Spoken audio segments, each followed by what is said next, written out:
Are these men guilty? Is it fair to accuse this girl? Have these women done anything wrong? Yes, says the United Nations Climate Panel. Man's use of fossil fuels is jeopardizing the future. So the United Nations Intergovernmental Panel on Climate Change, or IPCC for short, has put man on trial. The evidence consists of computer models showing that as this century proceeds, emissions of carbon dioxide and other greenhouse gases into the atmosphere will lead to disastrous global warming. But a number of internationally acclaimed climatologists say it is far too early to put mankind on trial. 6 degrees C, and now we're taking them in here. It is not a particularly warm period we're in. Not in the context of, or in the perspective of past climates. Interesting diagram. One of the things about the climate change issue that is a great concern to me is the fact that some of these policy decisions could cost quite a lot and yet have no effect at all on the climate. In my commission, I can hardly find anyone which would subscribe to the IPCC scenario. The question is why flawed models are used as a basis for enormously expensive policy decisions, far-reaching policy decisions. They shouldn't be. I have to speak out and say that the science we have is still incomplete. And the science we're being told by the IPCC is really incorrect science.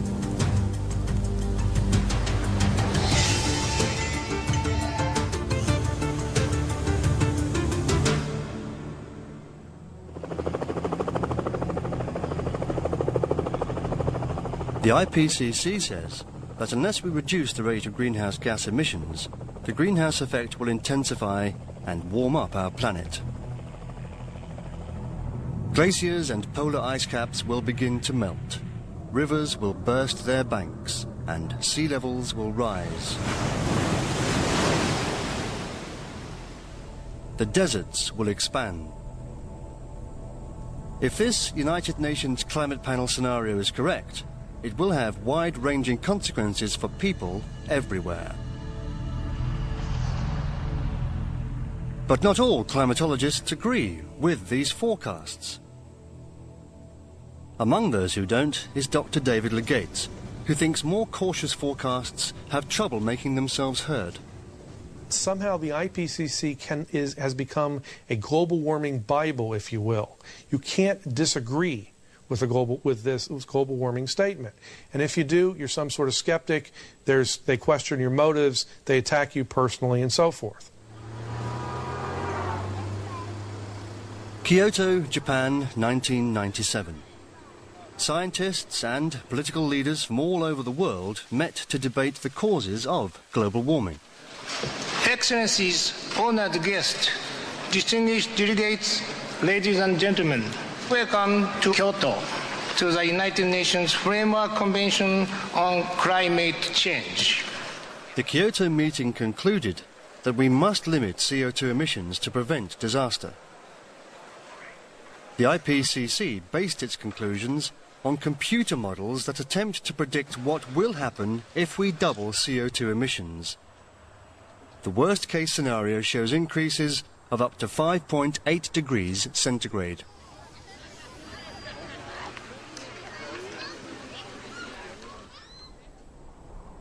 If this happens, and temperatures run riot, mankind will be in serious trouble. But are the temperatures we're experiencing really so unusual?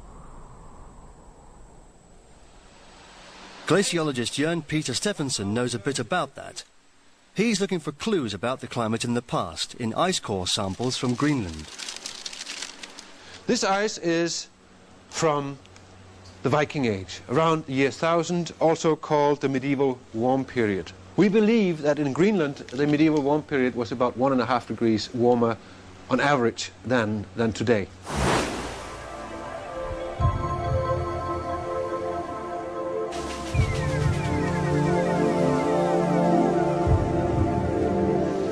The Inland Ice Sheet, Greenland, summer 2003.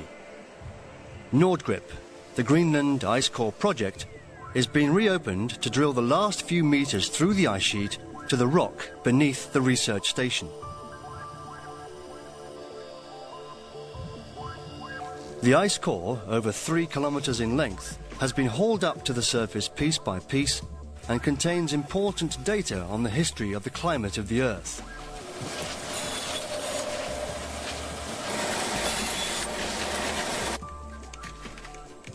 It bears the fingerprints of climatic conditions over more than 120,000 years.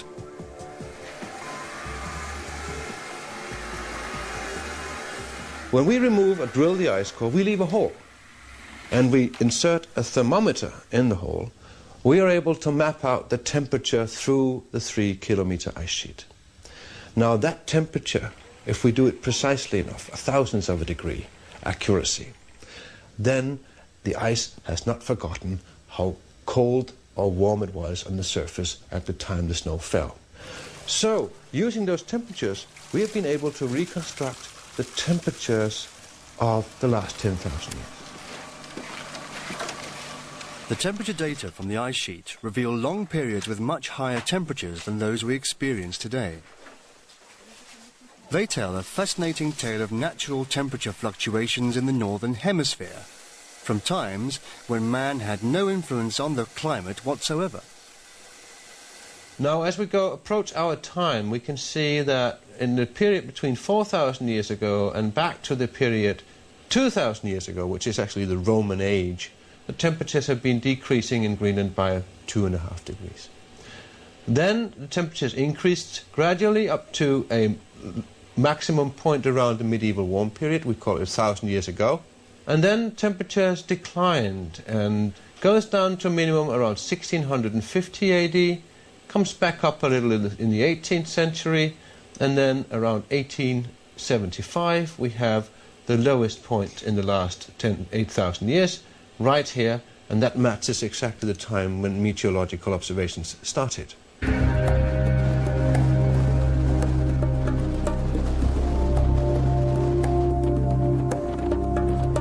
Other core samples from elsewhere in Greenland confirm that the Little Ice Age ended about 140 years ago, at the coldest point in the last 10,000 years.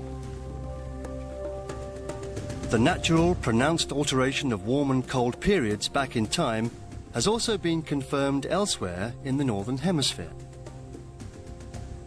Carbon-14 dating of organic matter from peat bogs and tree rings confirms the pattern. So do data from stalactite caves in China and measurements from North Africa. There is considerable evidence that major fluctuations in climate are normal, and that the recent warming may be a natural consequence of our leaving the Little Ice Age in 1875.